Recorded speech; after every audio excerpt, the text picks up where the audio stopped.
Programme खास खबर देख रहे दर्शकों का स्वागत। मैं कमलजीत सिद्धू ते तुसीं देख रहे हो द पंजाब टॉक्स चैनल। दोस्तों, पंजाब दे विच भाजपा अपना अक्स सुधारन दे विच लगी हुई है ते सिख चेहरिਆਂ ਨੂੰ आपदे नाल जिहड़ी आ खड़ा कर रही है। इन्हां कोशिशां दे विच अज कल जिहड़ी आ लगातार जो आ गतिविधियां कीतियां जा रही ने। ते दूसरी आ कि जिहड़ा साडा विधिक म्यार आ वो दिनों दिन डिगदा जा रहा है, जो चिंता दा विशा आ कि आउण वालीआं पीढ़ियां दा ਕੀ ਬਣੂਗਾ ਜੇ ਇਹ ਹਾਲਾਤ ਰਹੇ। ਪਹਿਲੀ ਖਬਰ ਵੱਲ ਆਉਨੇ ਹੈ ਕਿ ਇਹਨਾਂ ਦਿਨਾਂ ਦੇ ਵਿੱਚ ਇੱਕ ਵੱਡਾ ਚਿਹਰਾ ਮਨਪ੍ਰੀਤ ਬਾਦਲ, ਜਿਹੜਾ ਕਿ ਖਜ਼ਾਨਾ ਮੰਤਰੀ ਰਿਹਾ, ਪਹਿਲਾਂ ਅਕਾਲੀ ਦਲ ਦਾ ਰਿਹਾ, ਉਦੋਂ ਬਾਅਦ ਫਿਰ ਕਾਂਗਰਸ ਦਾ ਰਿਹਾ, ਫਿਰ ਉਦੋਂ ਬਾਅਦ ਹੁਣ ਜੋ ਆ ਉਹ ਭਾਜਪਾ ਦੇ ਵਿੱਚ ਸ਼ਾਮਲ ਹੋ ਗਿਆ ਆ। ਤਾਂ ਇਉਂ ਲੱਗਦਾ ਹੈ ਕਿ ਜਿਵੇਂ ਉਹਦੇ ਜਾਣ ਨਾਲ ਕਾਂਗਰਸ ਦੇ ਵਿੱਚ ਹੁਣ ਜੇ ਕਿ ਅਮਰਿੰਦਰ ਰਾਜਾ ਵੜਿੰਗ ਹੈ ਜਾਂ ਕਿ ਕਾਂਗਰਸ ਦੇ ਬਾਕੀ ਲੀਡਰ ਹੈ, ਉਹਨਾਂ ਨੇ ਬੜਾ ਸ਼ੁਕਰ ਅਦਾ ਕੀਤਾ ਹੈ, ਬੜਾ ਜਿਵੇਂ ਨਾ ਸ਼ੁਕਰ ਮਨਾਇਆ ਹੁੰਦਾ ਵੀ ਉਹ ਚਲਾ ਗਿਆ ਤੇ ਬਹੁਤ ਵੱਡਾ ਜਿਹੜਾ ਕੋਈ ਬੋਝ ਸੀਗਾ ਸ਼ਾਇਦ ਇਹਨਾਂ ਕਾਂਗਰਸੀਆਂ ਦੇ ਉੱਤੋਂ ਲੈ ਗਿਆ ਹੋਵੇ। ਤਾਂ ਇਸ ਨੂੰ ਲੈ ਕੇ ਚਰਚਾ ਵੀ ਛਿੜੀ ਹੋਈ ਹੈ। ਪਰ ਇਦੋਂ ਪਹਿਲਾਂ ਅਸੀਂ ਇੱਕ ਚੀਜ਼ ਦੇਖੀ ਹੈ ਕਾਂਗਰਸ ਦੀ ਕਿ ਕਾਂਗਰਸ ਜਮਾਂ ਹੀ ਫਿਕਰਮੰਦ ਨਹੀਂ ਹੋਏਗੀ, ਜਮਾਂ ਚਿੰਤਨ ਨਹੀਂ ਇਸ ਗੱਲ ਦੇ ਉੱਤੇ ਕੀਤਾ ਕਿ ਪੰਜਾਬ ਦੇ ਵਿੱਚੋਂ ਜਿਹੜੇ ਸਾਡੇ ਵੱਡੇ ਚਿਹਰੇ ਸੀਗੇ ਉਹ ਕਿਹੜੇ ਪਾਸੇ ਨੂੰ ਜਾ ਰਹੇ ਆ। ਖਿਆਲ ਹੀ ਨਹੀਂ ਕੀਤਾ ਗਾ। ਤਾਂ ਉਹ ਜਿਹੜੇ ਚਿਹਰੇ ਸੀਗੇ ਉਹ ਸਾਰੇ ਦੇ ਸਾਰੇ ਜਿਹੜੇ ਆ, ਚਾਹੇ ਉਹ ਕੈਪਟਨ ਅਮਰਿੰਦਰ ਸਿੰਘ ਸੀਗਾ, ਚਾਹੇ ਉਹ ਰਾਣਾ ਗੁਰਮੀਤ ਸਿੰਘ ਸੋਢੀ ਸੀਗਾ, ਚਾਹੇ ਉਸ ਤੋਂ ਬਾਅਦ ਅਸੀਂ ਇਹ ਦੇਖਿਆ ਕਿ ਅਣਗਿਣਤ ਚਿਹਰੇ ਸੁਨੀਲ ਜਾਖੜ ਵਰਗੇ ਜਿਹੜੇ ਵੱਡੇ ਚਿਹਰੇ ਸੀ, ਜਿਹੜੇ ਕਾਂਗਰਸ ਦਾ ਦੂਸਰਾ ਨਾਂ ਹੀ ਸੁਨੀਲ ਜਾਖੜ ਸੀ ਜਾਂ ਸੁਨੀਲ ਜਾਖੜ ਦਾ ਹੀ ਦੂਜਾ ਨਾਂ ਕਾਂਗਰਸ ਹੁੰਦਾ ਸੀਗਾ ਕਦੇ ਪੰਜਾਬ ਦੇ ਵਿੱਚ, ਉਹ ਵੀ ਉੱਥੇ ਚਲੇ ਗਏ ਆ। ਔਰ ਇਸ ਤੋਂ ਇਲਾਵਾ ਖੁਦ ਪ੍ਰਤਾਪ ਸਿੰਘ ਬਾਜਵਾ ਜਿਹੜੇ ਕਿ ਕਾਂਗਰਸ ਦੇ ਹੁਣ ਵੱਡੇ ਦਿੱਗਜ ਆਗੂ ਆ, ਉਹਨਾਂ ਦਾ ਭਰਾ ਜਿਹੜਾ ਆ ਫਤਿਹ ਜੰਗ ਸਿੰਘ ਬਾਜਵਾ, ਉਹ ਖੁਦ ਭਾਜਪਾ ਦੇ ਵਿੱਚ ਸ਼ਾਮਲ ਹੋਇਆ। ਇਸੇ ਤਰ੍ਹਾਂ ਕੈਪਟਨ ਅਮਰਿੰਦਰ ਸਿੰਘ ਦਾ ਚਲੇ ਜਾਣਾ ਤਾਂ ਵਾਕਿਆ ਹੀ ਕਾਂਗਰਸ ਲਈ ਇੱਕ ਵੱਡਾ ਧਮਾਕਾ ਸੀਗਾ। ਤੇ ਪਰ ਉਹ ਜਿਵੇਂ ਸਿਆਣੇ ਕਹਿੰਦੇ ਹੁੰਦੇ ਵੀ ਆਪੇ ਫਾਥੜ ਗਏ ਤੈਨੂੰ ਕੌਣ ਛਡਾਵੇ। ਹਾਲਾਤ ਕੁਛ ਇਹੋ ਜਿਹੇ ਬਣੇ ਆ ਵੀ ਰਾਹੁਲ ਗਾਂਧੀ ਕੋਲੇ ਇਹੋ ਜਿਹੀ ਗਲਤੀ ਹੋਈ, ਕੈਪਟਨ ਨੂੰ ਉਹਦੇ ਅਹੁਦੇ ਤੋਂ ਖਿਸਕਾਉਣਾ ਇੰਨਾ ਮਹਿੰਗਾ ਪੈ ਗਿਆ ਕਾਂਗਰਸ ਨੂੰ ਕਿ ਹਾਲਾਤ ਇਹ ਬਣ ਗਿਆ ਕਿ ਕਾਂਗਰਸ ਜਿਹੜੀ ਆ ਉਹਦੀਆਂ ਪੂਰੀਆਂ ਚੂੜਾਂ ਪੰਜਾਬ 'ਚ ਹਿੱਲ ਗਈਆਂ। ਮੁੜ ਕੇ ਉਹ ਕਹਿੰਦੇ ਨੇ ਕਿ ਜਮਾਂ ਹੀ ਤਾਬ ਨਹੀਂ ਆਈ ਕਾਂਗਰਸ। ਜੋ ਹਾਲਾਤ ਅੱਜ ਕਾਂਗਰਸ ਦੇ ਬਣੇ ਹੋਏ ਆ ਉਹਦੇ ਪਿੱਛੇ ਆਮ ਜਿਹੜੇ ਚਿੰਤਕ ਹੈ, ਵਿਦਵਾਨ ਆ, ਉਹ ਇਹੀ ਗੱਲ ਕਹਿੰਦੇ ਆ ਕਿ ਰਾਹੁਲ ਦੀਆਂ ਗਲਤੀਆਂ ਦਾ ਜਿਹੜਾ ਖਮਿਆਜਾ ਆ ਉਹ ਕਾਂਗਰਸ ਨੂੰ ਭੁਗਤਣਾ ਪਿਆ ਆ। ਕਿਉਂਕਿ ਰਾਹੁਲ ਨੇ ਕਾਂਗਰਸ ਦੇ ਵਿੱਚ ਦੋ ਗਲਤੀਆਂ ਕਹਿੰਦੇ ਕੀਤੀਆਂ। ਪਹਿਲੀ ਗਲਤੀ ਕੀਤੀ ਇਹੀ ਆ ਕਿ ਉਹਨੇ ਦੁਬਾਰਾ 2022 ਦੀਆਂ ਚੋਣਾਂ ਦੇ ਵਿੱਚ CM ਦੇ ਚਿਹਰੇ ਵਜੋਂ ਚੰਨੀ ਨੂੰ ਅੱਗੇ ਲਿਆਂਦਾ। ਪਹਿਲੀ ਗਲਤੀ ਮੁੱਖ ਮੰਤਰੀ ਕੈਪਟਨ ਅਮਰਿੰਦਰ ਸਿੰਘ ਨੂੰ ਉਹਦੇ ਅਹੁਦੇ ਤੋਂ ਲਾਉਣਾ, ਤੇ ਦੂਜੀ ਗਲਤੀ ਆ ਕਿ ਨਵਜੋਤ ਸਿੱਧੂ ਨੂੰ ਪਾਸੇ ਰੱਖ ਕੇ ਉਹਨਾਂ ਨੇ ਫਿਰ ਚੰਨੀ ਦੇ ਉੱਤੇ ਦਾ ਜਿਹੜਾ ਖੇਡਿਆ ਉਹ ਕਾਂਗਰਸ ਨੂੰ ਬਹੁਤ ਮਹਿੰਗਾ ਪੈ ਰਿਹਾ। ਹਾਲਾਂਕਿ ਹੁਣ ਰਾਹੁਲ ਗਾਂਧੀ ਜਿਹੜੀ ਆ ਭਾਰਤ ਜੋੜੋ ਯਾਤਰਾ ਕੱਢਦੇ ਪਏ ਆ, ਤਾਂ ਪੂਰੇ ਦੇਸ਼ ਵਿੱਚ ਜਿਹੜੀਆਂ ਵਿਰੋਧੀ ਧਿਰਾਂ ਆ ਉਹਨਾਂ 'ਚ ਚਰਚਾ ਛਿੜੀ ਹੋਈ ਹੈ ਕਿ ਭਾਈ ਤੁਸੀਂ ਕਾਂਗਰਸ ਜੋੜੋ ਯਾਤਰਾ ਕੱਢੋ, ਨਾ ਕਿ ਭਾਰਤ ਜੋੜੋ ਯਾਤਰਾ। ਕਾਂਗਰਸ ਜੋੜੋ ਯਾਤਰਾ ਪਹਿਲਾਂ ਲੋੜ ਹੈ ਤੇ ਇਹਦੇ ਵਿੱਚ ਕੋਈ ਅਤਕਥਨੀ ਵੀ ਨਹੀਂ ਹੈਗੀ। ਪਰ ਮਨਪ੍ਰੀਤ ਬਾਦਲ ਜਿਸ ਤਰੀਕੇ ਨਾਲ ਭਾਜਪਾ ਵਿੱਚ ਸ਼ਾਮਲ ਹੋ ਗਏ ਨੇ, ਉਹਨਾਂ ਦੇ ਕਾਂਗਰਸ ਛੱਡਦੇ ਹੀ ਜੈਰਾਮ ਰਮੇਸ਼ ਅਤੇ ਅਮਰਿੰਦਰ ਸਿੰਘ ਰਾਜਾ ਵੜਿੰਗ ਤੋਂ ਲੈ ਕੇ ਪ੍ਰਤਾਪ ਸਿੰਘ ਬਾਜਵਾ ਜਿਹੜੇ ਨੇ ਉਹ ਵਾਕਈ ਸ਼ੁਕਰ ਮਨਾ ਰਹੇ ਨੇ ਕਿ ਮੰਨ ਲਓ ਉਹ ਕਾਂਗਰਸ ਦੇ ਉੱਤੇ ਬੋਝ ਹੋਣ। ਜਿਵੇਂ ਕਿ ਮੈਂ ਪਹਿਲਾਂ ਗੱਲ ਕੀਤੀ ਆ, ਉਹਨਾਂ ਦੇ ਬਿਆਨ ਵੀ ਅਜਿਹੇ ਸਨ ਕਿ ਬੱਦਲ ਛੱਡ ਗਏ, ਵਧੀਆ ਹੋਇਆ, ਚਲੇ ਗਏ ਹਨ। ਪਰ ਬਿਨਾਂ ਕਿਸੇ ਚੋਣ ਦੇ ਨਜ਼ਦੀਕ ਨਾ ਹੋਣ ਦੇ ਬਾਵਜੂਦ ਕਾਂਗਰਸੀ ਭਾਜਪਾ ਦੇ ਵਿੱਚ ਕਿਉਂ ਜਾ ਰਹੇ ਆ, ਉੱਧਰ ਦਾ ਹੀ ਰੁਖ ਕਿਉਂ ਕੀਤਾ ਹੋਇਆ ਕਾਂਗਰਸੀਆਂ ਨੇ, ਇਸ 'ਤੇ ਕਾਂਗਰਸ ਕੋਈ ਚਿੰਤਨ ਨਹੀਂ ਕਰ ਰਹੀ। ਅਤੇ ਦੂਜੇ ਪਾਸੇ ਪਿਛਲੇ ਦਿਨੀਂ CM ਭਗਵੰਤ ਸਿੰਘ ਮਾਨ ਹੋਰਾਂ ਦਾ ਇੱਕ ਬਿਆਨ ਸਾਹਮਣੇ ਆਇਆ ਸੀਗਾ, ਜਿੱਥੇ ਉਹਨਾਂ ਨੇ ਕਿਹਾ ਸੀ ਵੀ ਆਰੇ ਤੋਂ ਡਰਦੇ ਜਾ ਰਹੇ ਆ, ਆਰਾ ਤਾਂ ਚੱਲੂਗਾ, ਕਿਸੇ ਨੂੰ ਮਾਫ ਨਹੀਂ ਕੀਤਾ ਜਾਣਾ, ਚਾਹੇ ਕੋਈ ਵੀ ਹੋਵੇ, ਕਿਸੇ ਵੀ ਪਾਰਟੀ ਦੇ ਨਾਲ ਸੰਬੰਧਿਤ ਹੋਵੇ, ਜਿਹਨੇ ਭ੍ਰਿਸ਼ਟਾਚਾਰ ਕੀਤਾ ਆ ਉਹ ਤੇ ਆਰਾ ਜਿਹੜਾ ਫਿਰੂਗਾ ਹੀ ਫਿਰੂਗਾ।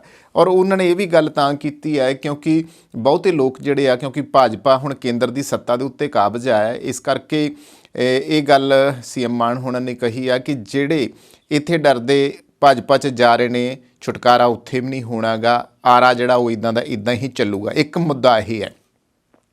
ਅਤੇ ਹੁਣ ਤੱਕ ਜਿਹੜੇ ਭਾਜਪਾ ਦੇ ਵਿੱਚ ਪੰਜਾਬ ਦੇ ਵੱਡੇ ਚਿਹਰੇ ਗਏ ਨੇ, ਮੈਂ ਜਿਨ੍ਹਾਂ ਦਾ ਜ਼ਿਕਰ ਕੀਤਾ ਆ, ਇਹਦੇ ਵਿੱਚ ਪੰਜਾਬ ਦੇ ਸਾਬਕਾ ਮੁੱਖ ਮੰਤਰੀ ਯਾਨੀ ਕਿ ਕੈਪਟਨ ਅਮਰਿੰਦਰ ਸਿੰਘ, ਸਾਬਕਾ ਪ੍ਰਧਾਨ ਜਿਹੜੇ ਨੇ ਉਹ ਜਾ ਚੁੱਕੇ ਨੇ।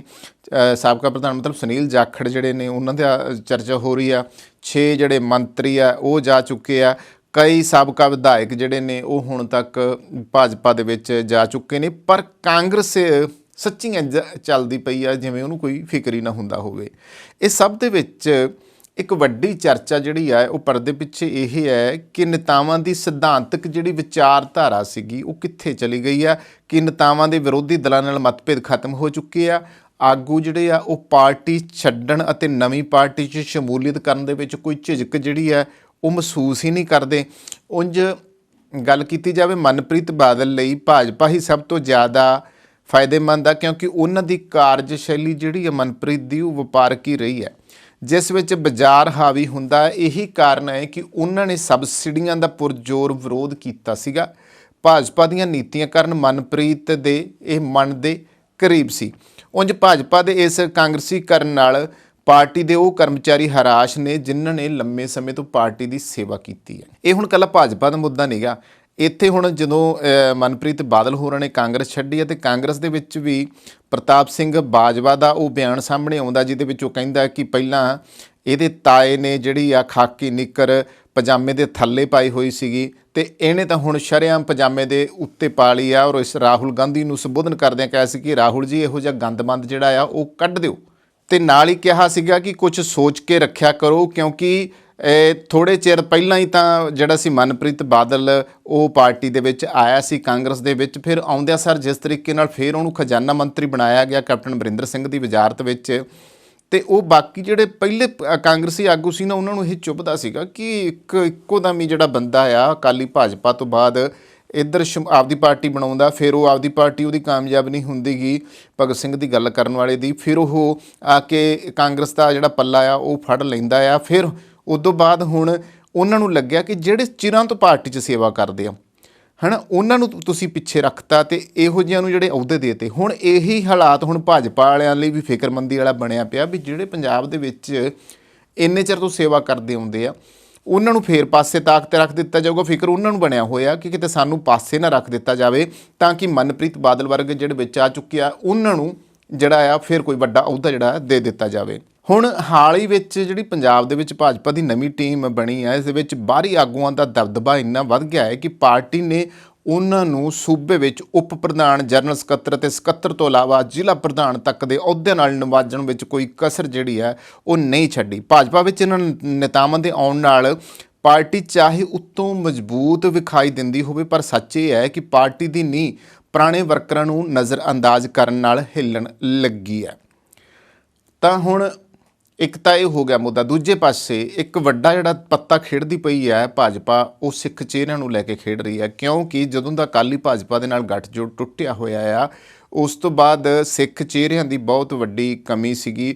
ਕੁੱਲ ਮਿਲਾ ਕੇ ਜੇ ਦੇਖਿਆ ਜਾਵੇ ਤਾਂ ਹਰਜੀਤ ਗਰੇਵਾਲ ਵਰਗਾ ਇੱਕ ਚਿਹਰਾ ਆ, ਤੇ ਕੇਂਦਰੀ ਭਾਜਪਾ ਵਿੱਚ ਤਾਂ ਚਲੋ ਅਸੀਂ ਦੇਖਿਆ ਕਿ ਮਨਜਿੰਦਰ ਸਿਰਸੇ ਵਰਗੇ ਚਲੇ ਗਏ ਆ, ਹਰਦੀਪ ਸਿੰਘ ਪੁਰੀ ਵਰਗੇ ਚਿਹਰੇ ਉੱਥੇ ਹੈਗੇ ਆ, ਤੇ ਇਕਬਾਲ ਸਿੰਘ ਲਾਲਪੁਰਾ ਵਰਗੇ ਜਿਹੜੇ ਚਿਹਰੇ ਆ ਉਹ ਭਾਜਪਾ ਦੇ ਵਿੱਚ ਗਏ ਆ, ਹਰਮੀਤ ਕਾਲਕਾ ਵਰਗੇ ਉੱਥੇ ਨਾਲ ਸ਼ਾਮਲ ਹੋਏ ਆ। ਪਰ ਪੰਜਾਬ ਦੇ ਵਿੱਚ ਸਿੱਖ ਵੋਟਾਂ ਹਥਿਆਉਣ ਦੇ ਲਈ, ਪੰਜਾਬ ਦੇ ਪੰਜਾਬੀਆਂ ਨੂੰ ਤੇ ਸਿੱਖਾਂ ਨੂੰ ਆਪਦੇ ਮਗਰ ਲਾਉਣ ਦੇ ਲਈ, ਉਹਨਾਂ ਦੀਆਂ ਵੋਟਾਂ ਦਾ ਜਿਹੜੀਆਂ ਲੋਕ ਸਭਾ ਚੋਣਾਂ ਆ ਰਹੀਆਂ ਉਹਦੇ ਵਿੱਚ ਲਾਹਾ ਲੈਣ ਲਈ ਘੱਟੋ ਘੱਟ ਸਿੱਖ ਚਿਹਰਿਆਂ ਦੀ ਲੋੜ ਸੀ, ਜਿਹਦੇ ਵਿੱਚੋਂ ਵੱਡਾ ਸਿੱਖ ਚਿਹਰਾ ਸਭ ਤੋਂ ਪਹਿਲਾਂ ਕੈਪਟਨ ਅਮਰਿੰਦਰ ਸਿੰਘ ਮਿਲ ਗਿਆ। ਉਸ ਤੋਂ ਬਾਅਦ ਅਸੀਂ ਦੇਖਿਆ ਰਾਣਾ ਗੁਰਮੀਤ ਸਿੰਘ ਸੋਢੀ ਵੀ ਉਹਨਾਂ ਦੇ ਮਗਰੇ ਚਲੇ ਗਏ। ਫਿਰ ਉਸ ਤੋਂ ਬਾਅਦ ਅਸੀਂ ਜੋ ਸੀਗਾ ਫਤਿਹ ਜੰਗ ਸਿੰਘ ਬਾਜਵਾ, ਜਿਹੜੇ ਸੀ ਪ੍ਰਤਾਪ ਸਿੰਘ ਬਾਜਵਾ ਦਾ ਭਰਾ, ਉਹ ਵੀ ਉਹਦੇ ਵਿੱਚ ਜਾ ਕੇ ਸ਼ਾਮਲ ਹੋਏ। ਫਿਰ ਅਸੀਂ ਦੇਖਿਆ ਕਿ ਹੁਣ ਜਿਹੜਾ ਵੱਡਾ ਸਿੱਖ ਚਿਹਰਾ ਸੀਗਾ ਉਹ ਮਨਪ੍ਰੀਤ ਬਾਦਲ ਹੀ ਸੀਗਾ ਕਿ ਜਿਹੜਾ ਸ਼ਾਮਲ ਹੋਇਆ। ਤਾਂ ਪਾਰਟੀ ਚਾਹੁੰਦੀ ਹੈ ਕਿ ਜ਼ਿਆਦਾ ਤੋਂ ਜ਼ਿਆਦਾ ਜਿਹੜੇ ਸਿੱਖ ਚਿਹਰੇ ਆ ਉਹ ਭਾਜਪਾ ਦਾ ਹਿੱਸਾ ਬਣਨ। ਇਸ ਦਾ ਕਿੰਨਾ ਫਾਇਦਾ ਉਸ ਨੂੰ ਮਿਲੇਗਾ ਇਹ ਤਾਂ ਫਿਲਹਾਲ ਸਾਫ਼ ਨਹੀਂ ਹੋਇਆ, ਪਰ ਤੈਅ ਇਹੀ ਹੈ ਕਿ ਅੱਗੇ ਤੋਂ ਵੀ ਭਾਜਪਾ ਜਿਹੜੀ ਆ ਸਿੱਖ ਚਿਹਰਿਆਂ ਨਾਲ ਆਪਣਾ ਪਰਿਵਾਰ ਵਧਾਉਣਾ ਜਾਰੀ ਰੱਖੂਗੀ। ਭਾਜਪਾ ਲੀਡਰਸ਼ਿਪ ਨੂੰ ਪਤਾ ਹੈ ਕਿ ਪੰਜਾਬ ਵਿੱਚ ਸਿਰਫ ਹਿੰਦੂ ਆਗੂਆਂ ਦੇ ਬਲਬੂਤੇ ਤੇ ਉਹ ਕਦੇ ਵੀ ਸੱਤਾ ਦੇ ਵਿੱਚ ਨਹੀਂ ਆ ਸਕਦੇਗੇ। ਕਿਉਂਕਿ ਪੰਜਾਬ ਦਾ ਇਤਿਹਾਸਕ ਰਾਜਨੀਤਿਕ ਜਿਹੜਾ ਪਿਛੋਕੜ ਆ, ਜਿਹੜਾ ਕਿ ਰਾਜਨੀਤੀ ਦਾ ਇਤਿਹਾਸ ਆ, ਉਹ ਇਹੀ ਆ ਕਿ ਜਦੋਂ ਸਿੱਖ ਚਿਹਰੇ ਆਏ ਆ ਉਹਨਾਂ ਨੂੰ ਹੀ ਪੰਜਾਬ ਦੇ ਲੋਕਾਂ ਨੇ ਪ੍ਰਵਾਨ ਕੀਤਾ ਆ ਤੇ ਉਹ ਕਾਬਜ਼ ਰਹੇ ਆ। ਹਿੰਦੂ ਜਿਹੜੇ ਜਿਵੇਂ ਕਿ ਆਮ ਬਹੁਤ ਸਾਰੇ ਜਿਹੜੇ ਸੰਗਠਨ ਇੱਥੇ ਬੈਠੇ ਆ, ਉਹ ਕਈ ਵਾਰੀ ਇਹਦਾ ਮੁੱਦਾ ਉਠਾਉਂਦੇ ਆ ਕਿ ਜੀ ਸਾਡੇ ਹਿੰਦੂਆਂ ਨੂੰ ਅੱਗੇ ਨਹੀਂ ਆਉਣ ਦਿੱਤਾ ਜਾਂਦਾ ਗਾ। ਉਹਦਾ ਕਾਰਨ ਵੀ ਇਹ ਆ ਵੀ ਜੇ ਕੋਈ ਇਸ ਤਰੀਕੇ ਨਾਲ ਹਿੰਦੂ ਭਾਈਚਾਰੇ 'ਚੋਂ ਖੜਾ ਵੀ ਹੁੰਦਾ ਤੇ ਸੱਚੀ ਗੱਲ ਆ ਕਿ ਪੰਜਾਬ ਦੀ ਵੋਟ ਉਹਨੂੰ ਨਹੀਂ ਜਾਂਦੀ ਗੀ। ਇਹ ਪੰਜਾਬ ਦੀ ਜਿਹੜੀ ਪਿਛੋਕੜ ਦੀ ਗੱਲ ਤੋਂ ਲੈ ਕੇ ਅੱਜ ਤੱਕ ਦੀ ਗੱਲ ਕੀਤੀ ਜਾਵੇ ਤੇ ਕਦੇ ਨਹੀਂ ਹੋਇਆ। ਇਸ ਕਰਕੇ ਮਜਬੂਰਨ ਕਾਂਗਰਸ ਦੀਆਂ ਸਰਕਾਰਾਂ ਦੇ ਵਿੱਚ ਅਸੀਂ ਦੇਖਿਆ ਕਿ ਹੁਣ ਤੱਕ ਜਿੰਨੇ ਮੁੱਖ ਮੰਤਰੀ ਪਹਿਲਾਂ ਦੇਸ਼ ਆਜ਼ਾਦੀ ਤੋਂ ਬਾਅਦ ਦੇ ਰਹੇ ਹੈ, ਉਸ ਤੋਂ ਬਾਅਦ ਜੇ ਗੱਲ ਕੀਤੀ ਜਾਵੇ ਤਾਂ ਪ੍ਰਤਾਪ ਸਿੰਘ ਕੈਰੋਂ ਜਿਹੜੇ ਸੀਗੇ ਵੱਡਾ ਚਿਹਰਾ ਸੀਗਾ, ਗਿਆਨੀ ਜੈਲ ਸਿੰਘ ਕਾਂਗਰਸ ਦਾ ਵੱਡਾ ਚਿਹਰਾ ਸੀਗਾ। ਇਸੇ ਤਰ੍ਹਾਂ ਹੀ ਫਿਰ ਅਸੀਂ ਦੇਖਦੇ ਹਾਂ ਦਰਬਾਰਾ ਸਿੰਘ ਵੱਡਾ ਚਿਹਰਾ ਸੀਗਾ। ਫਿਰ ਉਸ ਤੋਂ ਬਾਅਦ ਅਸੀਂ ਬੇਅੰਤ ਸਿੰਘ ਮੁੱਖ ਮੰਤਰੀ ਵੱਡਾ ਚਿਹਰਾ ਸੀ ਕਾਂਗਰਸ ਦੇ ਵਿੱਚ। ਫਿਰ ਅਸੀਂ ਹਰਚਰਨ ਸਿੰਘ ਬਰਾੜ ਨੂੰ ਦੇਖਿਆ, ਵੱਡਾ ਸਿੱਖ ਚਿਹਰਾ ਸੀਗਾ। ਬੀਬੀ ਰਜਿੰਦਰ ਕੌਰ ਭੱਠਲ ਵੀ ਇੱਕ ਸਿੱਖ ਪਰਿਵਾਰ ਦੇ ਜੱਟ ਪਰਿਵਾਰ ਦੇ ਵਿੱਚੋਂ ਸੀਗੀ, ਵੱਡਾ ਚਿਹਰਾ ਸੀਗਾ। ਫਿਰ ਉਸ ਤੋਂ ਬਾਅਦ ਅਸੀਂ ਕਾਂਗਰਸ ਵਿੱਚ ਕੈਪਟਨ ਅਮਰਿੰਦਰ ਸਿੰਘ ਨੂੰ ਇੱਕ ਸਿੱਖ ਚਿਹਰੇ ਵਜੋਂ ਦੇਖਦੇ ਹਾਂ। ਤਾਂ ਇਸ ਕਰਕੇ ਹੁਣ ਤੱਕ ਜਿਹੜੇ ਸਿੱਖ ਆ ਇਹਨਾਂ ਨੇ ਰਾਜਨੀਤੀ 'ਚ ਚਾਹੇ ਉਹ ਕਿਸੇ ਵੀ ਪਾਰਟੀ ਦੇ ਨਾਲ ਸੰਬੰਧਿਤ ਰਹੇ ਆ। ਉਸ ਤੋਂ ਬਾਅਦ ਜੇ ਪ੍ਰਕਾਸ਼ ਸਿੰਘ ਬਾਦਲ ਜਿਹੜੇ ਰਹੀ 5 ਵਾਰੀ ਆ, ਉਹ ਵੱਡਾ ਸਿੱਖ ਚਿਹਰਾ ਸੀਗੇ। ਯਾਨੀ ਕਿ ਸਿੱਖ ਚਿਹਰੇ ਜਿਹੜੇ ਸੀਗੇ ਉਹ ਚਾਹੇ ਕਿਸੇ ਵੀ ਪਾਰਟੀ ਦੇ ਰਹੇ ਆ, ਵੋਟ ਜਿਹੜੀ ਆ ਉਹਨਾਂ ਨੂੰ ਜਾਂਦੀ ਰਹੀ ਆ, ਉਹੋ ਹੀ ਮੁੱਖ ਮੰਤਰੀ ਕਾਮਯਾਬ ਰਹੇ ਆ। ਹੁਣ ਤੱਕ ਦੇ ਇਤਿਹਾਸ ਵਿੱਚ ਜਿਹੜੇ ਕੋਈ ਵੀ ਹਿੰਦੂ ਭਾਈਚਾਰੇ ਦਾ ਜਿਹੜਾ ਮੁੱਖ ਮੰਤਰੀ ਆ ਉਹ ਬਣਿਆ ਹੀ ਨਹੀਂ ਤੇ ਕਾਮਯਾਬ ਹੀ ਨਹੀਂ ਰਿਹਾ, ਲੋਕਾਂ ਨੇ ਚੱਲਣ ਨਹੀਂ ਦਿੱਤਾ। ਲਛਮਣ ਸਿੰਘ ਗਿੱਲ ਦਾ ਇੱਕ ਮੈਂ ਚਰਚਾ ਵਿੱਚ ਛੱਡਤਾ ਕਿ ਲਛਮਣ ਸਿੰਘ ਗਿੱਲ ਵੀ ਜਿਹੜੇ ਆ ਉਹ ਪੰਜਾਬ ਦੇ ਮੁੱਖ ਮੰਤਰੀ ਰਹੇ ਆ। ਇਸ ਤਰੀਕੇ ਨਾਲ ਕਾਫੀ ਨਾਮ ਹੈਗੇ ਆ ਤੇ ਪਰ ਮੈਂ ਚੁਣਿੰਦਾ ਨਾਮ ਉਹਨਾਂ ਦੇ ਵਿੱਚੋਂ ਲੈ ਦਿੱਤੇ ਆ। ਤੇ ਇਸ ਕਰਕੇ ਹੁਣ ਜਿਹੜੇ ਆ ਪੰਜਾਬ ਦੇ ਵਿੱਚ ਹਿੰਦੂ ਆਗੂਆਂ ਦੇ ਬਲਬੂਤੇ ਦੇ ਉੱਤੇ ਹੁਣ ਵੀ ਐਵੇਂ ਹੋਣਾ ਹੈ ਕਿ ਉਹਨਾਂ ਦੇ ਬਲਬੂਤੇ ਉੱਤੇ ਭਾਜਪਾ ਜਿਹੜੀ ਆ ਪੰਜਾਬ ਦੀ ਸੱਤਾ ਦੇ ਵਿੱਚ ਨਹੀਂ ਆ ਸਕਦੀ। ਇਹ ਇੱਕ ਦਿੱਕਤ ਹੈ। ਇਸ ਕਰਕੇ ਹੁਣ ਉਹ ਸਿਰਫ ਤੇ ਸਿਰਫ ਇਸ ਗੱਲ ਦੇ ਉੱਤੇ ਪਕੜ ਕਰ ਰਹੇ ਆ ਕਿ ਅਸੀਂ ਜੋ ਆ ਸਿੱਖ ਚਿਹਰੇ ਨੂੰ ਅੱਗੇ ਲਿਆਈਏ।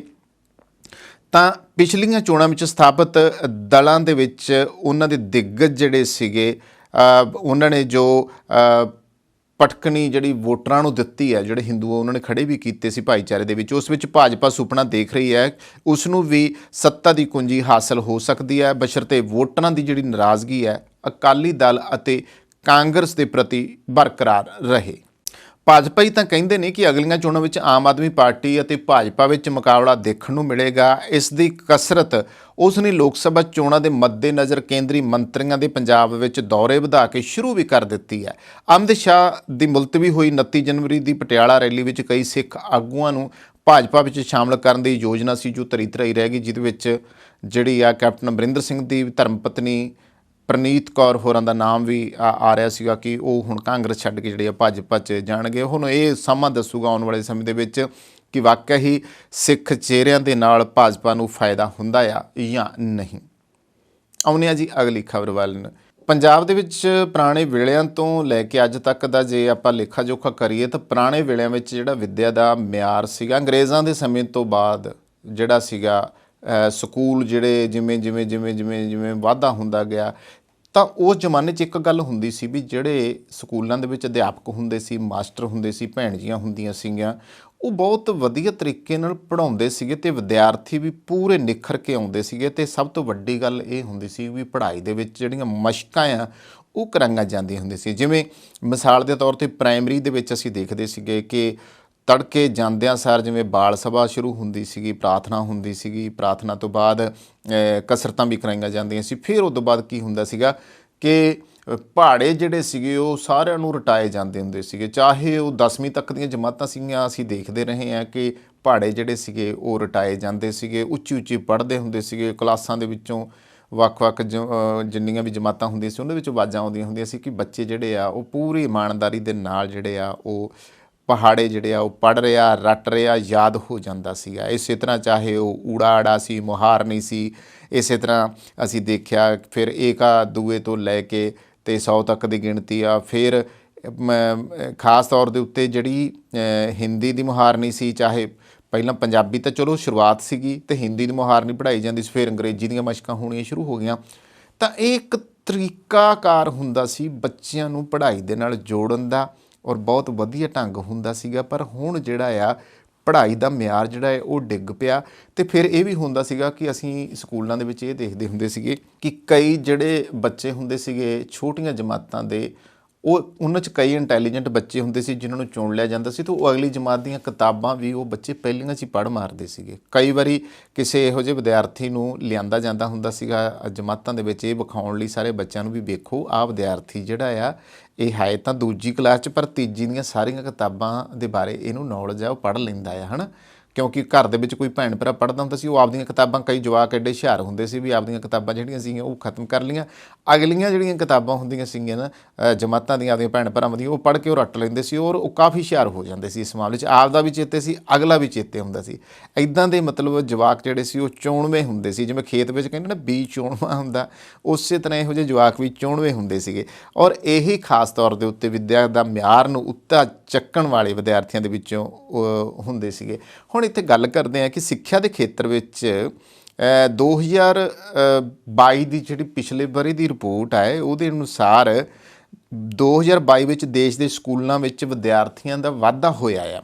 ਵਸੋਂ ਵਿੱਚ ਵਾਧਾ ਹੋਣ ਕਾਰਨ ਇਹ ਵਾਧਾ ਕੋਈ ਹੈਰਾਨ ਕਰਨ ਵਾਲੀ ਗੱਲ ਨਹੀਂ ਹੈ, ਪਰ ਰਿਪੋਰਟ ਕਈ ਮਹੱਤਵਪੂਰਨ ਤੱਥ ਸਾਹਮਣੇ ਲਿਆਉਂਦੀ ਹੈ। ਅਤੇ ਰਿਪੋਰਟ ਦੇ ਅਨੁਸਾਰ ਇਸ ਸਮੇਂ ਦੇਸ਼ ਦੇ ਵਿੱਚ 98.4% ਜਿਹੜੇ ਬੱਚੇ ਆ ਪ੍ਰਾਇਮਰੀ ਸਕੂਲਾਂ ਦੇ ਵਿੱਚ ਦਾਖਲਾ ਲੈਂਦੇ ਆ। ਅਤੇ ਸਭ ਤੋਂ ਮਹੱਤਵਪੂਰਨ ਅੰਕੜਾ ਇਹ ਹੈ ਕਿ 2018 ਵਿੱਚ ਸਰਕਾਰੀ ਸਕੂਲਾਂ ਵਿੱਚ ਵਿਦਿਆਰਥੀਆਂ ਦੀ ਗਿਣਤੀ ਜਿਹੜੀ ਸੀਗੀ ਉਹ 65.6% ਸੀ, ਜਿਹੜੀ 2022 ਦੇ ਵਿੱਚ ਵੱਧ ਕੇ 72.9% ਹੋ ਗਈ ਹੈ।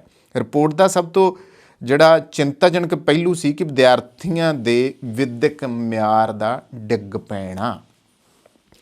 ਤੀਜੀ ਜਮਾਤ ਦੇ ਬੱਚਿਆਂ ਦੀ ਗੱਲ ਕਰਦੇ ਹਾਂ। ਤਮੀਜੀ ਜਮਾਤ ਦੇ ਜਿਹੜੇ ਵਿੱਦਿਅਕ ਮਿਆਰ ਦੀ ਕਹਾਣੀ ਕੁਝ ਇੱਦਾਂ ਦੀ ਹੈ ਕਿ 2014 ਦੇ ਵਿੱਚ ਤੀਜੀ ਜਮਾਤ ਦੇ 23.16% ਵਿਦਿਆਰਥੀ ਦੂਜੀ ਜਮਾਤ ਦੀਆਂ ਕਿਤਾਬਾਂ ਜਿਹੜੀਆਂ ਸੀ ਪੜ੍ਹ ਸਕਦੇ ਸੀ, ਅਤੇ 25.3% ਜਮ੍ਹਾਂ ਘਟਾਓ ਕਰ ਸਕਦੇ ਸੀਗੇ।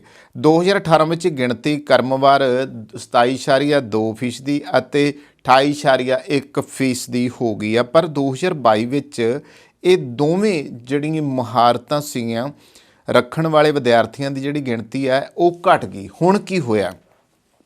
ਤੀਜੀ ਜਮਾਤ ਦੇ ਸਿਰਫ 20.5% ਬੱਚੇ ਹੀ ਦੂਜੀ ਜਮਾਤ ਦੀ ਕਿਤਾਬ ਪੜ੍ਹ ਸਕਦੇ ਆ। ਯਾਨੀ ਕਿ ਤੁਸੀਂ ਦੇਖੋ ਇੱਕ ਇਹ ਵੀ ਪਰਖ ਹੁੰਦੀ ਸੀ, ਜਿਵੇਂ ਮੈਂ ਪਹਿਲਾਂ ਗੱਲ ਕੀਤੀ ਆ ਕਿ ਬੱਚੇ ਕਈ ਤਾਂ ਹੁਸ਼ਿਆਰ ਹੁੰਦੇ ਸੀ ਅਤੇ ਉਹ ਆਪਦੀ ਜਮਾਤ ਦੀ ਪੜ੍ਹ ਲਈ ਅਤੇ ਉਹਨਾਂ ਨੇ ਵੱਡੀ ਜਮਾਤ ਦੇ ਵੀ ਪੜ੍ਹ ਲਈ। ਫਿਰ ਇਹ ਹੁੰਦਾ ਸੀ ਵੀ ਅਸੀਂ ਹੁਣ ਤੱਕ ਬਹੁਤ ਦੇਖਦੇ ਹਾਂ ਕਿ ਅੱਜ ਵੀ ਅਸੀਂ ਮਤਲਬ ਬਹੁਤ ਸਾਰੇ ਲੋਕਾਂ ਨੂੰ ਦੇਖਦੇ ਹਾਂ।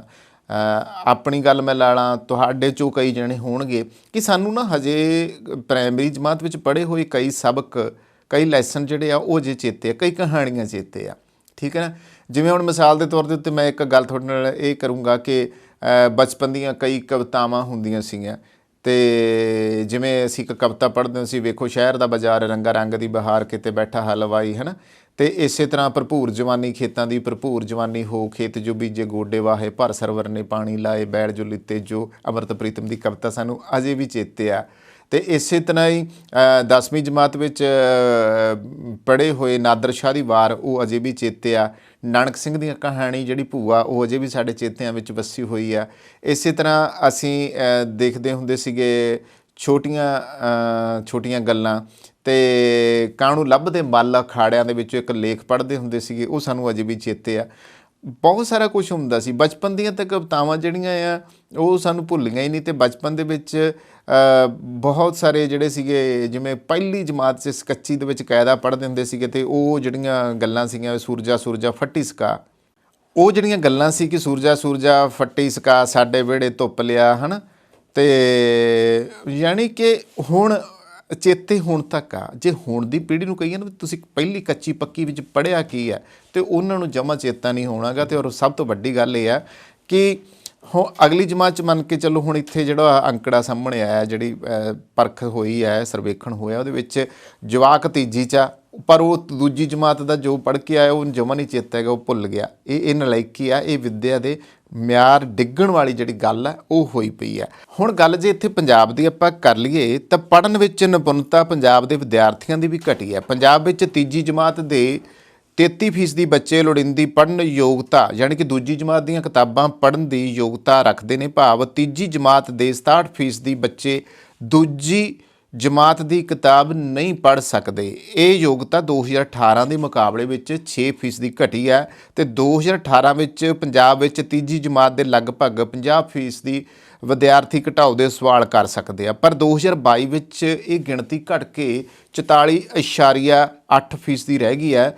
ਪੰਜਾਬ ਵਿੱਚ ਇਸ ਸਰਵੇਖਣ ਅਨੁਸਾਰ 20 ਜ਼ਿਲ੍ਹਿਆਂ ਦੇ 590 ਸਕੂਲਾਂ ਦੇ 20,570 ਬੱਚਿਆਂ ਨੂੰ ਸ਼ਾਮਲ ਕੀਤਾ ਗਿਆ। ਰਿਪੋਰਟ ਅਨੁਸਾਰ ਪੰਜਾਬ ਦੇ ਵਿਦਿਆਰਥੀਆਂ ਦੀ ਯੋਗਤਾ ਜਿਹੜੀ ਆ ਕੌਮੀ ਪੱਧਰ ਦੀ ਔਸਤ ਤੋਂ ਕੁਝ ਵੱਧ ਹੈ। ਸਵਾਲ ਪੰਜਾਬ ਦੇ ਵਿਦਿਆਰਥੀਆਂ ਦੀ ਔਸਤਕ ਯੋਗਤਾ ਕੌਮੀ ਔਸਤ ਤੋਂ ਵੱਧ ਹੋਣ ਦਾ ਨਹੀਂ ਹੈ। ਸਵਾਲ ਇਸ ਗੱਲ ਦਾ ਹੈ ਕਿ ਅਸੀਂ ਆਪਣੇ ਬੱਚਿਆਂ ਲਈ ਉਹ ਨਹੀਂ ਕਰ ਰਹੇ ਜੋ ਕੀਤਾ ਜਾਣਾ ਚਾਹੀਦਾ ਹੈ। ਅਕਸਰ ਸਵਾਲ ਇਹ ਉਠਾਏ ਜਾਂਦੇ ਹੈ ਕਿ ਸਕੂਲਾਂ ਵਿੱਚ ਅਧਿਆਪਕਾਂ ਦੀ ਘਾਟ ਹੈ, ਅਧਿਆਪਕਾਂ ਤੋਂ ਉਹ ਕੰਮ ਕਰਾਏ ਜਾਂਦੇ ਆ ਜੋ ਅਧਿਆਪਨ ਨਾਲ ਜੁੜੇ ਨਹੀਂ ਹੁੰਦੇ, ਸਕੂਲਾਂ ਵਿੱਚ ਸਹੂਲਤਾਂ ਦੀ ਕਮੀ ਹੈ। ਇਹ ਸਭ ਕੁਝ ਦੇ ਬਾਵਜੂਦ ਤੱਥਾਂ ਅਨੁਸਾਰ ਇਸ ਸਮੇਂ ਪੰਜਾਬ ਦੇ 12,880 ਪ੍ਰਾਇਮਰੀ ਸਰਕਾਰੀ ਸਕੂਲਾਂ ਵਿੱਚ 45,394 ਅਧਿਆਪਕ ਮੌਜੂਦ ਆ। ਇਹਨਾਂ ਵਿੱਚੋਂ 12,76,054 ਜਿਹੜੇ ਬੱਚੇ ਆ ਉਹ ਪੜ੍ਹਦੇ ਆ। ਪੰਜਾਬ ਦੇ ਅਧਿਆਪਕਾਂ ਦੀਆਂ ਤਨਖਾਹਾਂ ਦੂਸਰੇ ਸੂਬਿਆਂ ਦੇ ਅਧਿਆਪਕਾਂ ਤੋਂ ਵੱਧ ਹੈ।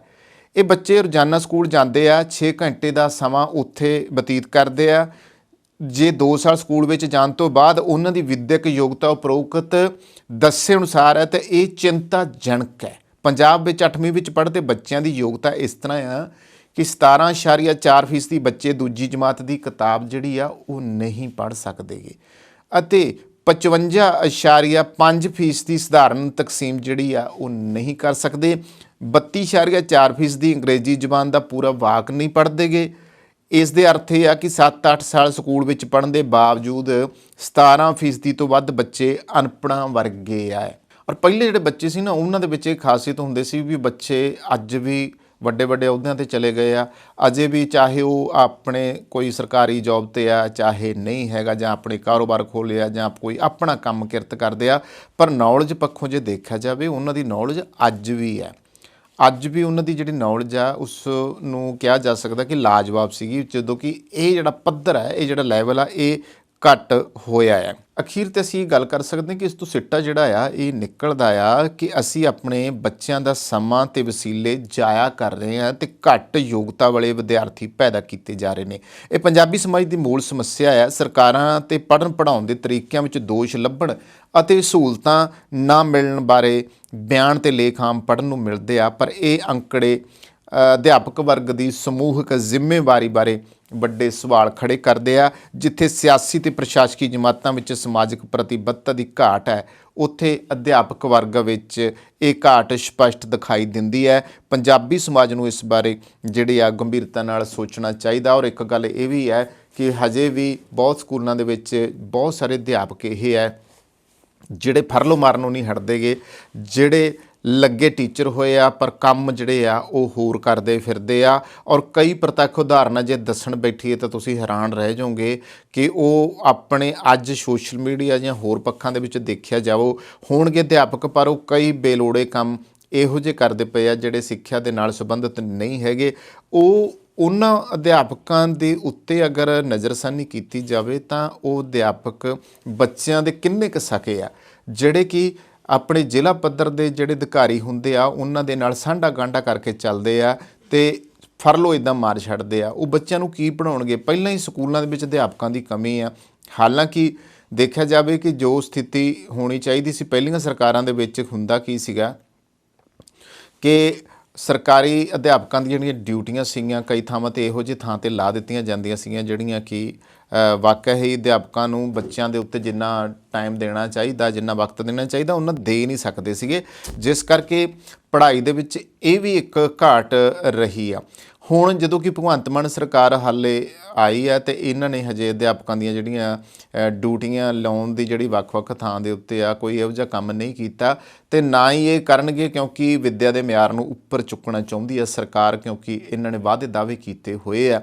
ਉਮੀਦ ਕੀਤੀ ਜਾ ਸਕਦੀ ਹੈ ਕਿ ਜੋ ਅੱਜ ਸਥਿਤੀ ਬਣੀ ਹੋਈ ਆ ਇਹਦੇ ਉੱਤੇ ਫਿਰ ਵੀ ਭਗਵੰਤ ਮਾਨ ਸਰਕਾਰ ਜਿਹੜੀ ਆ ਉਹ ਚੰਗੀ ਤਰੀਕੇ ਨਾਲ ਘੋਖ ਕਰੇ, ਪੜਚੋਲ ਕਰੇ ਤੇ ਸਿੱਖਿਆ ਦੇ ਇਸ ਡਿੱਗਰੇ ਜਿਹੜੇ ਮਿਆਰ ਨੂੰ ਹੋਰ ਉੱਚਾ ਚੱਕਣ ਦੇ ਲਈ ਉਪਰਾਲੇ ਕਰੇ ਔਰ ਅਧਿਆਪਕਾਂ ਵੱਲ ਖਾਸ ਤੌਰ ਦੇ ਉੱਤੇ ਗੌਰ ਕਰੇ ਵੀ ਕਿਹੜੇ ਅਧਿਆਪਕ ਜਿਹੜੇ ਆ ਉਹ ਪੰਚਾਇਤ ਨੂੰ ਉੱਥੋਂ ਦੀ ਨੂੰ ਸ਼ਾਮਲ ਕਰ ਲੈਣ, ਪਿੰਡਾਂ ਦੇ ਸਕੂਲਾਂ ਦਿਆਂ ਨੂੰ ਜਾਂ ਸ਼ਹਿਰੀ ਸਕੂਲਾਂ ਨੂੰ ਜਾਂ ਕਸਬਿਆਂ ਦੇ ਸਕੂਲਾਂ ਨੂੰ, ਤਾਂ ਦੇਖਣ ਕਿ ਅਧਿਆਪਕ ਕੋਈ ਫਰਲੋ ਤਾਂ ਨਹੀਂ ਮਾਰ ਰਿਹਾ, ਕਿ ਵਾਕਈ ਉਹ ਡਿਊਟੀ ਪ੍ਰਤੀ ਜਿਹੜੇ ਆ ਜ਼ਿੰਮੇਵਾਰ ਆ, ਕਿ ਕੋਈ ਇਹੋ ਜਿਹੇ ਕੰਮ ਤਾਂ ਨਹੀਂ ਵੱਖਰੇ ਕਰਦੇ ਜਿਹੜੇ ਕਿ ਫਰਲੋ ਮਾਰ ਕੇ ਉਹ ਕਰਦੇ ਹੋਣ, ਤਾਂ ਜਾ ਕੇ ਵਿੱਦਿਆ ਦਾ ਮਿਆਰ ਆ। ਔਰ ਖਾਸ ਤੌਰ ਦੇ ਉੱਤੇ ਉੱਥੇ ਕੁਛ ਇਸ ਤਰ੍ਹਾਂ ਦੇ ਜਿਹੜੇ ਸਿਸਟਮ ਵੀ ਬਣਾਏ ਜਾਣੇ ਚਾਹੀਦੇ ਆ ਕਿ ਪਹਿਲੀ ਪੜ੍ਹਾਈ ਦੀ ਤਰ੍ਹਾਂ ਹੀ ਉਹ ਮਸ਼ਕਾਂ ਉਵੇਂ ਜਾਰੀ ਕਰਾਈਆਂ ਜਾਣ, ਤਾਂ ਕਿ ਬੱਚਿਆਂ ਦਾ ਜਿਹੜਾ ਇਹ ਵਿੱਦਿਅਕ ਪੱਧਰ ਹੈ, ਮਾਨਸਿਕ ਪੱਧਰ ਹੈ, ਉਹ ਹੋਰ ਉੱਪਰ ਚੁੱਕਿਆ ਜਾ ਸਕੇ। ਸੋ ਇਹ ਸੀ ਦੋ ਖਬਰਾਂ ਜੀ ਜਿਨ੍ਹਾਂ ਦੇ ਉੱਤੇ ਆਪਾਂ ਗੱਲਬਾਤ ਕੀਤੀ ਹੈ।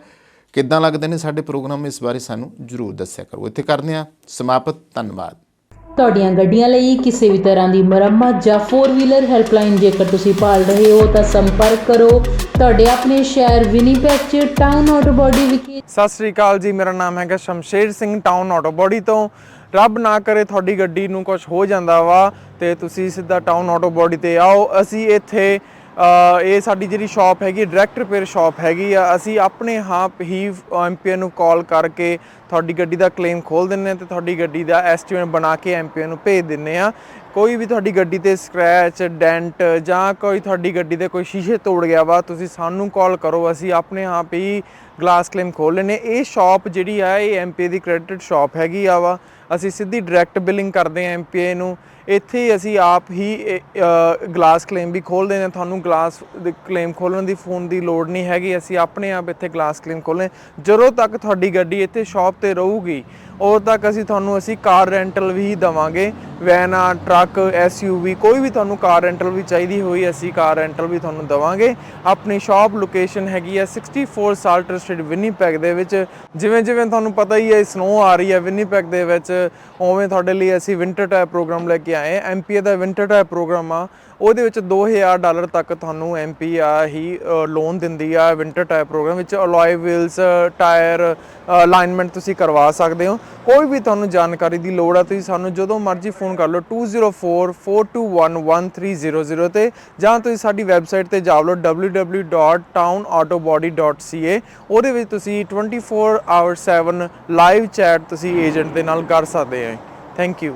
ਹਾਂਜੀ, ਸਤਿ ਸ੍ਰੀ ਅਕਾਲ ਜੀ। ਮੇਰੀ ਗੱਡੀ ਦਾ ਇੱਥੇ ਇੱਕ ਡੈਂਟ ਜਿਹਾ ਪੈ ਗਿਆ ਸੀਗਾ। ਉਸ ਤੋਂ ਬਾਅਦ ਮੈਂ ਇਹਨਾਂ ਕੋਲ ਟਾਊਨ ਆਟੋ ਬਾਡੀ ਵਾਲਿਆਂ ਕੋਲ ਆਇਆ ਤੇ MPI ਤੋਂ ਕਲੇਮ ਲੈਣ ਤੋਂ ਬਾਅਦ ਇਹਨਾਂ ਕੋਲ ਗੱਡੀ ਆਪਾਂ ਨੇ ਰੱਖ ਦਿੱਤੀ ਤੇ ਥੋੜ੍ਹੀ ਦਿਨਾਂ ਦੇ ਵਿੱਚ ਇਹਨਾਂ ਨੇ ਗੱਡੀ ਮੇਰੀ ਪੂਰੀ ਚੰਗੀ ਤਰ੍ਹਾਂ ਮੁਕੰਮਲ ਕਰਕੇ ਸਹੀ ਕਰਕੇ ਦੇ ਦਿੱਤੀ ਹੈ। ਤੇ ਨਾਲ ਦੀ ਨਾਲ ਇਹਨਾਂ ਨੇ ਗੱਡੀ ਦੀ ਮੇਰੀ ਦੀ ਡਿਟੇਲਿੰਗ ਵੀ ਕਰਤੀ, ਧੋਤੀ ਤੇ ਗੱਡੀ ਪੂਰੀ ਲਿਸ਼ਕਾਤੀ ਤੇ ਬਹੁਤ ਵਧੀਆ ਜਿਹੜੀ ਆ ਕਸਟਮਰ ਸਰਵਿਸ ਵੀ ਦਿੰਦੇ ਨੇ। ਤੇ ਜੇਕਰ ਤੁਹਾਨੂੰ ਉਸ ਟਾਈਮ ਤੇ ਜੇਕਰ ਤੁਹਾਡੀ ਗੱਡੀ ਖਰਾਬ ਹੋਈ ਹੈ ਤੇ ਕੋਈ ਰੈਂਟਲ ਗੱਡੀ ਤੁਸੀਂ ਚਲਾਉਣ ਨੂੰ ਲੈਣੀ ਹੈ ਤੇ ਉਹ ਵੀ ਜਿਹੜੀ ਹੈ ਤੁਹਾਨੂੰ ਪ੍ਰੋਵਾਈਡ ਕਰ ਦਿੰਦੇ ਨੇ। ਮੈਂ ਤੁਹਾਨੂੰ ਹਾਈਲੀ ਰਿਕਮੈਂਡ ਕਰਾਂਗਾ ਵਿਨੀਪੈਗ ਏਰੀਆ ਦੇ ਵਿੱਚ ਜਾਂ ਤੁਸੀਂ ਕਿਸੇ ਹੋਰ ਲਾਗ ਪਾਸ ਦੇ ਏਰੀਆ ਦੇ ਵਿੱਚ ਤੁਹਾਡੀ ਗੱਡੀ ਹੈ ਖਰਾਬ ਹੁੰਦੀ ਹੈ, ਤੁਸੀਂ ਇਹਨਾਂ ਕੋਲ ਪਹੁੰਚੋ ਤੇ ਬਹੁਤ ਹੀ ਵਧੀਆ ਸਰਵਿਸ ਤੇ ਜਲਦੀ ਜਿਹੜੀ ਤੁਹਾਨੂੰ ਆ ਤੁਹਾਡੀ ਗੱਡੀ ਚੱਲਦੀ ਕਰਕੇ ਦੇ ਦਿੰਦੇ ਨੇ। Thank you ji. ਸਰਵਿਸ ਦਾ ਲਾਭ ਉਠਾਉਣ ਲਈ ਹੁਣੇ ਕੰਟੈਕਟ ਕਰੋ town auto body 64 Salter Street Winnipeg MB Canada Manitoba. ਸਾਡਾ ਕੰਟੈਕਟ ਨੰਬਰ ਹੈ +1204 421 1300।